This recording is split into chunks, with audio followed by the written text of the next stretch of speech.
to the Life's Better podcast. My name is Jonathan Gleason. I'm joined, as always, by Josh Doolin. Hey. And we are always saying how life is so much better with God, community, and purpose. But we recognize that there probably are exceptions to that. I mean, we've experienced the beauty and the joy of community, relationship with God, and having a life of purpose. But there are times where, when you think through, community, there are times where life is not better when you're in community, particularly if there happens to be a jerk in that community. Mm-hmm. And so on today's episode, we're going to be really diving into this idea of how can we have healthy community, enjoyable community, when there happens to be a jerk in the community. To introduce this, we're going to play a game. Josh and I are going to go head-to-head in a game called Bigger Jerk. And we're just going to share some experiences in our lives where we've experienced a jerk or two and maybe even been one ourselves. Yeah. Let's get to the first category. Josh, give us a story of when maybe someone in the authority over you has been a jerk to you. Okay. So with this one, I kind of deserved it a little bit, the way they treated me. So I'll go ahead and start that off by saying that. But I was in high school, and I lived over by Eagle Lake. So not too far from, there's a McDonald's right there and everything. And I was off school. Nobody was home, so I was like, I'm just going to go get McDonald's for lunch. I'll come back. I'll enjoy myself, by myself, watch movies or whatever. And I leave to go get McDonald's. I get there and realize that I don't have my wallet, but I scrounge up enough change in my car to purchase like a hamburger. Yeah. I hop back in my car. I start pulling out of I'm in still the parking lot. Sure. And while I was in the parking lot, I get pulled over. A cop was sitting in the parking lot, and I obviously wasn't going over the speed limit or anything like that. And he told me I was driving without a seatbelt on in the parking lot. Gotcha. Which I was, but I was still in the parking lot. I still felt like he was, obviously he was camping there. He was watching for people. Right. And he caught me. And I was like, okay, well, there's that. And then he starts asking for my license and registration. Well, I left my wallet at home. Oh, no. And so he gives me not only a ticket for not having a seatbelt on, but he gives me one for driving without my license, my proper stuff. So I had a court date. I had all based around me wanting to go get McDonald's, which was less than a mile from my house. And I left so frustrated because I was just like, hey, I'm really sorry. Like, obviously, he can't look at my record or anything, but I don't get pulled over. I'm not normally doing things wrong. I'm just trying to get McDonald's really close to my house. Was he a jerk about it too? He was kind of snooty. He didn't really believe that I had a license slightly. And I was just like, come on. So let me ask you this. That burger that originally probably cost about $1 or less than $1 ended up costing you how much money in the end? Well, court fees and the $25 for not having my seatbelt on was like $150 bucks. Was it? It was a very expensive. I was going to say, was that a good tasting burger all the same? No, it probably tasted bitter and disgusting. Okay, so my experience with I've got a lot. I'm going to share one. This is an authority figure, actually a teacher. When I was in high school, I hated math, so I was already not very good at math. And this teacher, anytime I'd have a question or something that didn't make sense to me, this authority figure, this teacher would say, "Oh, come on, Jonathan, this stuff is Mickey Mouse. Even your 5-year-old brother knows how to figure this out." And it's like, you are such a jerk, right in front of the whole class, making you feel like an idiot. So, all right, let's have an evaluation. Who gets the point on that one? Honestly, yours is $150. Yeah, that was expensive. I feel like maybe you won. I did kind of deserve it, though. I was driving without my seatbelt on. It probably didn't help that you were also doing drugs in the car, flipping people off, and all those other horrible things that I'm sure you're doing. Okay, I'm going to give you the point, though. Okay. I appreciate it. This next one, because this is gonna be for the big prize. The next one is maybe a jerk that you have experienced when you were a kid. Okay. As a child, maybe elementary. You want to go first? Sure. I can go first. So this one was harsh. He was kind of a bully for like 3 years for me. But it was a kid who... Is this elementary? Middle school, sixth grade. No, sixth middle grade. school's rough. Yeah. And this kid found out that I had a crush on the same girl that he had a crush on. Nice. And he was like a super popular kid. Like, you know, I was really nerdy, kind of chunky. Like, obviously, he was probably, like, he had no reason to be worried or anything but that. But he, like, told her about it. So I was, like, really upset about that. He also, like, found every opportunity to, like knock my stuff out of my hands if I had it. Man. Or, like, he would call me names. Like, he was the kid who, like, picked on me and called me fat. Like, all these different things. And, yeah, it was just all because we had a crush on the same girl, which, I mean... Did either of you end up getting the girl? No. Okay. Well, not at all. That didn't work out for either one of you, it sounds like. Okay, my story was... It didn't actually happen to me. It sort of did. It happened to my brother, and I was there. So me and my brother, we had a paper route, and one of the things you have to do with the paper route is you have to go collect money at the end of the month. And so we're out collecting, and this kid came out of his house, and we had some run-ins with him before, but he immediately starts cursing at us, specifically my brother, and he starts accusing him of doing some things like a week before that my brother has no idea what it was about. And at the same time that my brother, I think, was about to retaliate because this kid was smaller than him, this kid's bigger brother comes out and he says, "Hey, what's going on?" And once he hears the story, he says, "All right, well, why don't you punch him?" And my brother looks at him like, wait, what's going on right now? And then he looks at my brother and he says, "And if you run, I'm faster than you. I will chase you down and I will be the one that gives you the beating. And if you fight back, I will also give you the beating." So my brother has to stand there, and this kid, no kidding, just starts wailing on his face, and he has braces, so his mouth gets all cut up, and we couldn't do a thing about it, and we just walked away thinking, wow, what a jerk. Yeah. So I would say that even the older brother is maybe more of a jerk. Oh, yeah, no, all around, it was just a really ugly situation. No, you win. Okay, win. I got a point. You got a point. Easy. Okay. Last one, we're going to spin it on us. When have you been a jerk? So anyone who knows me kind of knows that I avoid confrontation. I'm honestly the type of person where if you wronged me, I would apologize to you. It's just, you know, maybe some insecurity there, but I think something that even we could talk about here is the fact that it doesn't take just outward expression to be a jerk.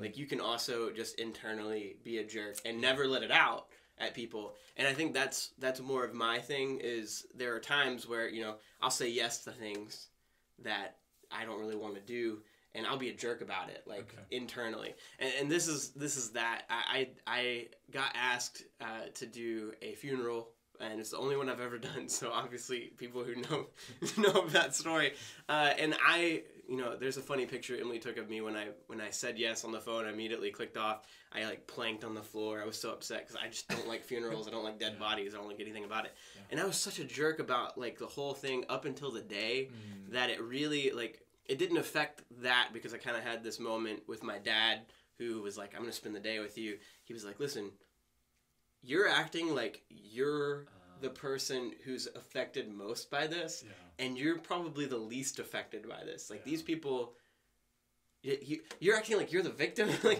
which I kind of, I was. And I realized that I was, you know, I had this me mentality up until that day that just was wrong. And it was like, obviously, huge jerk moment for me. Yeah, no, I can see that. So don't ask Josh to ever do a funeral. No. It's, I think, the takeaway with this one. I know. Well, for me, this happened. I've been a jerk so many times, and unlike you, I will outwardly be a jerk. So I had like 100 things that I could have shared. The one that sticks out to me was when I enjoyed being a jerk, and that's probably what disturbed me, because I recognized, well, there's some enjoyment here, and that's definitely wrong.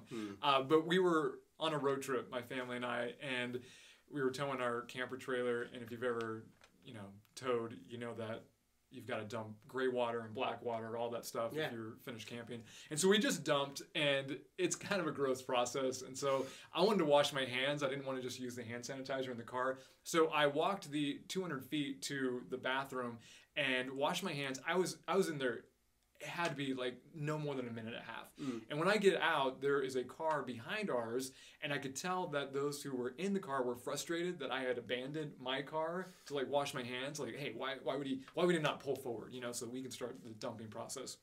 And so I already had in my head like, man, if this guy says something, I'm not going to put up with it. You know, I had that mentality.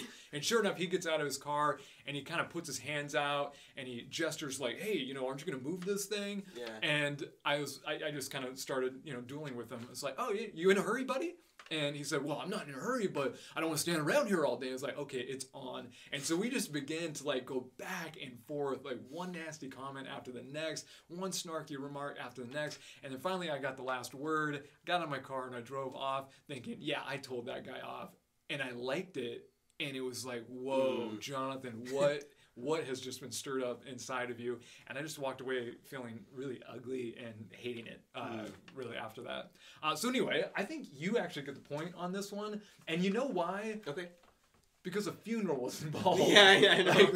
Like when you're a jerk to people who are dealing with like loss and mourning, that's... Yeah, luckily it wasn't outward. Like I don't want anybody to think, wow, Josh is so mean to people who are experiencing loss. It was all internal, but that doesn't matter. Like, obviously, what really matters is the heart, and yeah, it was a bad situation that all right. I've learned from. So if you want me to do a funeral, I will be much nicer about it. There still might be some crying involved, though. It sounds like maybe. I'm just teasing. It's not my favorite thing to do. All right, so I think we've all recognized, maybe even from us sharing, that yes, we are going to deal with jerks in our life. We're going to deal with jerks in our community. And so the question becomes, well, how can we live with that and not let it destroy a healthy community? Let's define the word jerk for a moment, though, just so we can kind of have a working definition. There's a lot of definitions out there. I ran across one from a guy by the name of Eric Schwarzenberg. He's a professor of philosophy at the University of California, Riverside, and I really liked it. It's kind of harsh, but I think it's a really good snapshot. He says, a jerk is someone who fails to appreciate the perspective of the people around them, treating others as tools to be manipulated or fools to be dealt with, rather than as peers. To be a jerk is to be ignorant of the value of others, ignorant of their merits and their ideas and plans, dismissive of their desires and beliefs, unforgiving of their perceived inferiority. Now, I think after a definition like that, we're probably all wiping our brow and saying, oh, good, at least I'm not a jerk then. Because that's a pretty harsh critique. Yeah. And if that's where we're coming from and you're not experiencing that, you don't treat people like a fool or a tool, great. But I think we've all experienced someone treating us that way. So how can we deal with that in a healthy way so it doesn't disrupt the joy of community? No, that's good. And so we're going to look at really two steps that we can take. And the first one is to make sure that you aren't the jerk. And I know, we just heard the definition, and we're like, no, I never treat people that way. But what's interesting is on surveys that have been done, most people admit that, yes, they have had someone treat them like a jerk, but in those same surveys, they rarely admit that they are the ones that are jerks. Mm-hmm. So in other words, there's like hundreds and millions of jerks in our world, but no one's admitting to being one. This is not surprising. In psychology, there's something referred to as a blame bias. Let me kind of share what a blame bias is by asking you some questions. Josh, I know you can lose your patience with driving and drivers from time to time. Yeah. At least that's what I've been told. Mm-hmm. I haven't seen it. By me. Probably. Yeah. You told me. You told me. So imagine you're driving. Have you ever been cut off and thought, wow, what a jerk. Can't believe they cut me off? Absolutely. Okay. Have you ever cut somebody off and maybe they honked their horn? Did you ever think, oh my goodness, what a jerk. Can't believe they honked their horn? Never. I would never do that. Yes. Yes. So isn't it interesting that when you've been cut off, they're the jerk, and when you've cut somebody off and they've been frustrated for it, they're still the jerk, right? Mm-hmm. This is the blame bias in action. Yes. The idea is when someone does rude behavior, jerk behavior to us, well, it's because they're wanting to hurt, they're wanting to demean, they're not wanting to see my side of the story. But when we do the same rude behavior, well, we have all kinds of self-justification. We actually build this argument that, our motives are pure. I mean, we could say, well, the reason I cut you off is because I had to get off at the next exit, and if I didn't go now, I would miss my exit, or there was someone right in my tail, and so I had to get out of his way. And our motives are pure.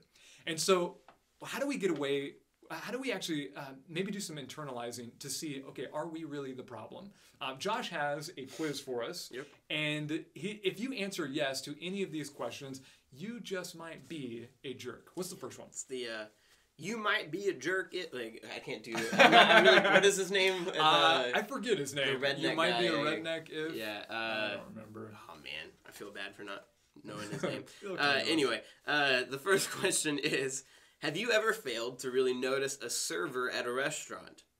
Have you failed to notice that they are a potentially interesting person with a distinctive personality, life story, and set of goals to which you might possibly relate? Have you ever seen them instead as merely a tool by which to secure a meal or a food which you can vent your frustration to when your food does not arrive when or how you expected it? All right. So have you ever done this? Yeah, probably. Yeah. I noticed even last night I was out with one of my boys and we had this coupon for buy one chicken sandwich at McDonald's, get another one free. And my son noticed that whoever was giving or exchanging the money had all these tattoos. And so when we pulled up, I was like, oh, I was noticing their tattoos. And then I started noticing a few other things about them. And I recognized, okay, the thoughts that I'm having about this person, they're actually negative thoughts, and it was this quick, like, whoa, you're moving into that jerk mentality. This is probably a wonderful person with a wonderful personality, with dreams and aspirations of their own. Why are you starting to view them in a negative light? So this is as early as last night I have experienced this. Yeah. All right. Second one? Yeah, let's hear the next one. Second one, has one of your children or someone you know ever hurt themselves, but you saw the accident and it didn't seem that bad? You would never say they are a fool simply to be dealt with, but have you ever dismissed their pain by saying something to the effect of, suck it up, buttercup? Yeah. And that actually comes straight from my mouth. I actually have used that with my children multiple times, and my wife always gives me a look like, come on, man, maybe they're actually really hurt. And it's like, oh, yes, I'm a jerk. I don't have any kids, but, I mean, I have youth kids who I have seen get hurt and maybe milked the pain a little bit and not paid as much attention to that, or maybe it's the same kid for the 100th time. Lily. I'm just kidding. Lily doesn't complain about it, but she does get hurt a lot, and so it's easy to just be like, oh well, that's Lily. Josh, you're such a jerk, man.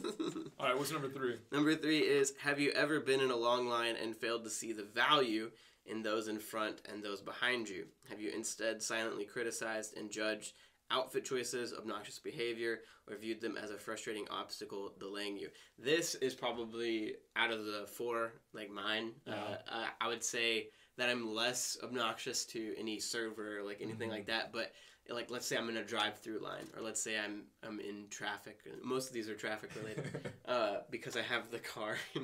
You're safe in there. Yeah. You can, but you can judge all you want. But like, specifically, like, and I don't know why they do it. You know those 2-laned like drive-throughs? Oh yeah. Like, I obviously want the one that will get me there fastest. Yeah.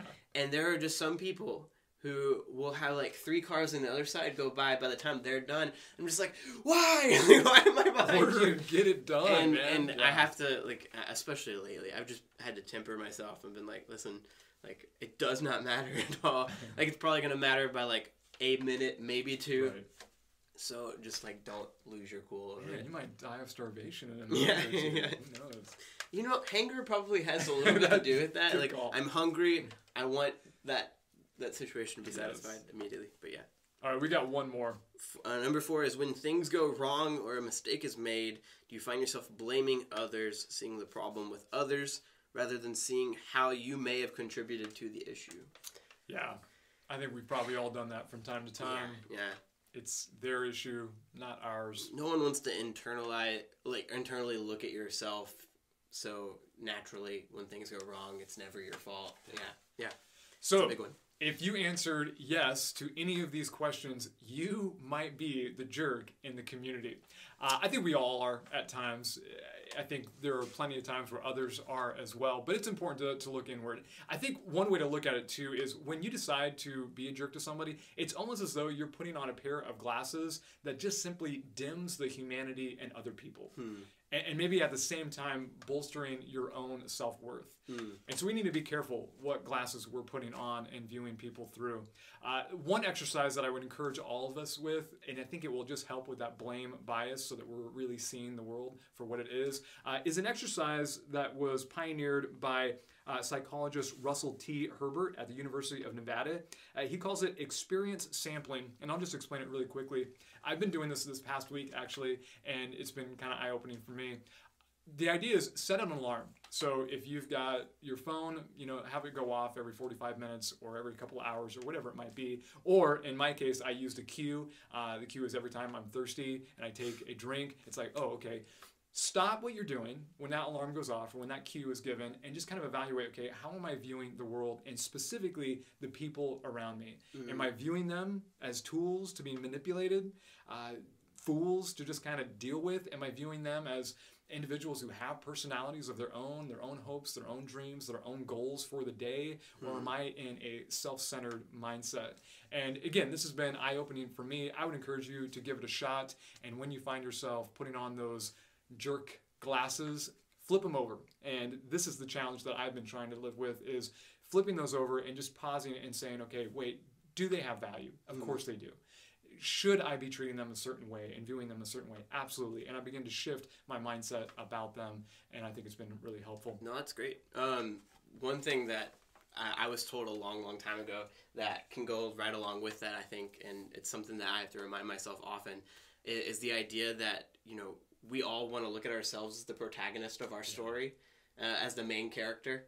And so what does the main character do? He reaches his goals. So like when we put on that lens, we're just thinking about ourselves. But if you look at yourself as not the protagonist, if you look at that person as the protagonist, and your goal is to get them to their goals and not yourself, like that's so much better. Like, so the difference between being the hero and the guide. Exactly. Play the guide. Yeah.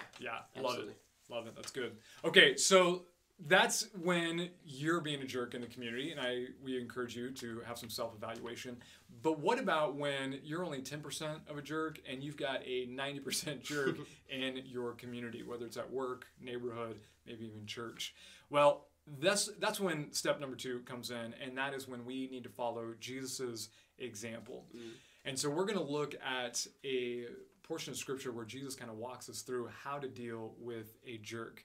And I know we live and breathe church community. Some of you might be listening thinking, well, is this going to work in my work situation, in my neighborhood? I'll be honest with you, this is meant specifically for church community. However, I think this principle can also be nuanced to incorporate in other aspects. You'll probably have to be a little more creative with it, but it still can be helpful. It's known as the Matthew 18 principle, and Josh is going to read Jesus' words for us. All right, it says in Matthew 18:15-17, if your brother or sister sins, go and point out their fault, just between the two of you.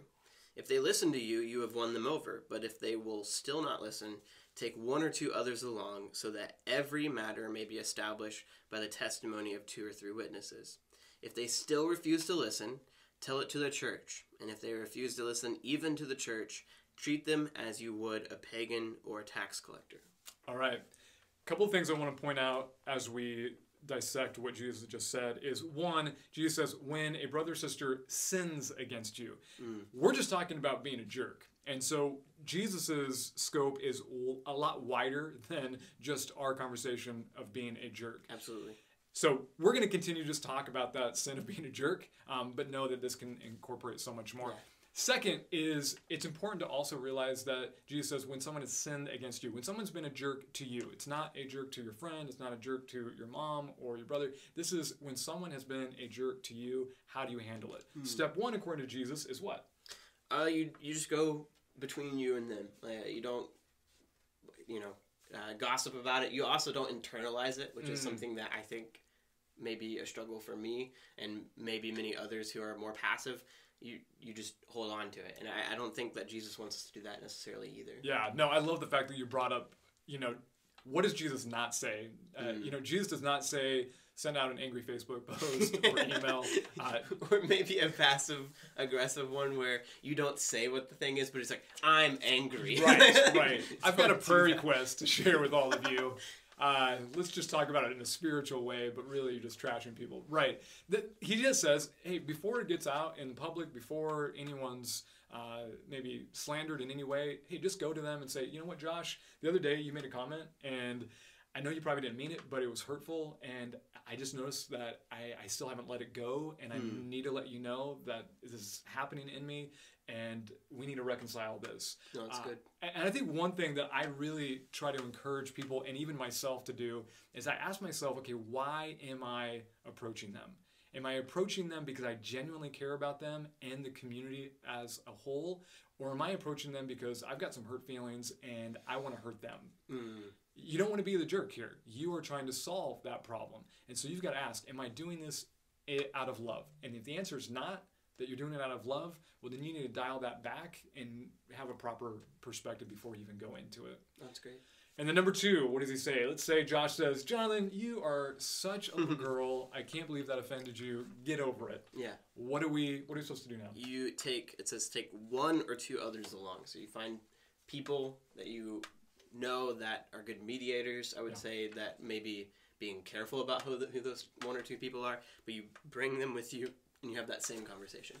And I would suggest bringing people that, again, if the issue is between Josh and myself, bring people who are neutral, but who care about me and also care about Josh. It's not just your buddies who are going to have your side of the story, but genuinely care about Josh at the same time. With both of these, steps, have you experienced kind of this Matthew 18 principle played out before? Absolutely. Give me an example or two. So early on, and it probably had a little bit to do with me just figuring out ministry, but also, expectations not being met. I had parents, and it wasn't just one situation, it was a few times where they were upset about the way I was doing things, or maybe things I wasn't doing that they wish I was doing. And I would, as a youth pastor who wanted this parent to be on my team and I to be on their team, I would just talk to them about it. And typically in that first stage, things would get fixed because they would empathize with me. They would know that, I would always explain how much I love this ministry, how much I love their kid, how much I want their kid to succeed, how much I want them to succeed in parenting with them, and when they see that I genuinely care, typically a lot of issues melt away from that, and we can be honest with each other. But there was 1 or 2 times where it also took me just taking Brandon and talking face to face with that person, and never did it go beyond that. It was always, look, we're going to leave. Whether or not you agree with my teaching style or not, that's null and void. But what you do come away with is, that I care, and that I genuinely want to see your kid succeed, and that I'm on your team. That's not happened in a long time, but that did happen a couple times. Was it always successful that there was a turnaround and community was continuing to be healthy? And I would say that beyond that, it led to greater success because that parent trusted me more, and I knew I could go to them about things, and and they knew they could come to me about things. It was good. That's fantastic. All right, there's a 3rd step. Let's say Josh still is not interested in hearing from me, doesn't care about those who are also trying to mediate, and he says, man, you just need to get over it. What's step 3, Josh? Step 3 is to take it to the church, which I don't know if you want to get into what that means. Again, this one needs to be nuanced. If this is in a work environment, my guess is HR probably has a certain hierarchy that you can approach the situation through. In church community, I would recommend maybe going to leadership with these type of issues. If it is taking place in maybe a life group scenario, small group, it might be appropriate to actually bring it up in the life group itself. But standing up on the stage and saying, hey, we're going to deal with this on Sunday morning, I don't think that's what Jesus is referring to. Hey, Jonathan, I'm going to take communion thought this week. Yeah. Just air it out. Instead of worshiping God through communion, let's go ahead and deal with the problem that I have with Timmy over here.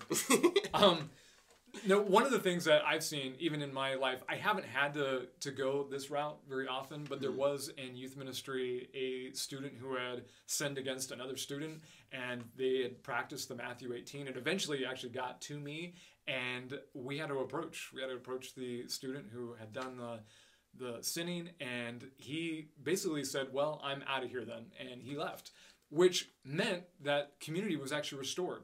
And one of the things that was really beautiful about that, although we thought we had lost him, about 2 years after that, he came back to the ministry repentant, and community was restored, not just with him, but also with that former student. Now, I don't know if that always takes place. I've heard of other stories where that doesn't take place. But when you have that opportunity to allow Jesus to bring grace and time and healing, some really wonderful things can happen. And so really, today, we understand that life is better with God, community, and purpose. But let's not be jerks. Let's do some self-evaluation, really looking internally and saying, hey, how can we improve? We can't make choices for others, but we can definitely make choices for ourselves. And then the second step would be, let's just consistently follow Jesus' example. All right, don't forget, life is so much better with God, community, and purpose. Don't be that jerk.